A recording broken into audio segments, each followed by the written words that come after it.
ఆహార సంరక్షణపై విద్యార్థులు అవగాహన కలిగి ఉండాలి.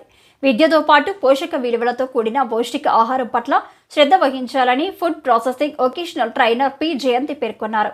స్థానిక రొంపిచెర్ల మండలంలోని కస్తూర్బా గాంధీ బాలికల విద్యాలయంలో చదువుతున్న విద్యార్థులకు రొంపిచెర్ల మండలంలోని బస్టాండ్ సర్కిల్లో బేకరీ దగ్గర సమగ్రహ టైమ్ సెంట్రల్ ఫర్ మార్నింగ్ వారి సౌజన్యంతో కేజీబీవీ ప్రిన్సిపల్ పి సుజాత ఆధ్వర్యంలో విద్యార్థులకు ఆహార సంరక్షణపై అవగాహన కార్యక్రమాన్ని నిర్వహించారు. ఈ సందర్భంగా వారు మాట్లాడుతూ చదువుతో పాటు ఆహార భద్రత, పౌష్టికాహార సంరక్షణపై కూడా అవగాహన ఉండాలన్నారు. అదేవిధంగా బేకరీలో దొరికే ఆహార పదార్థాలను సొంతంగా ఎలా తయారు చేసుకోవాలో అనే అంశాన్ని బేకరీ తయారీదారుల ద్వారా అవగాహన కలిగించారు. అనంతరం అక్కడున్న పదార్థాలను రుచి చూశారు.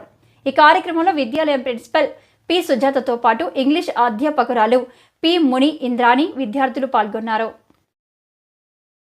Good morning, sir. My name is Saibra. I am studying 10th class in KGB School, Rompicherla. Today we are visiting the sweet shop because we are industrial visiting. Okay, thank you, sir.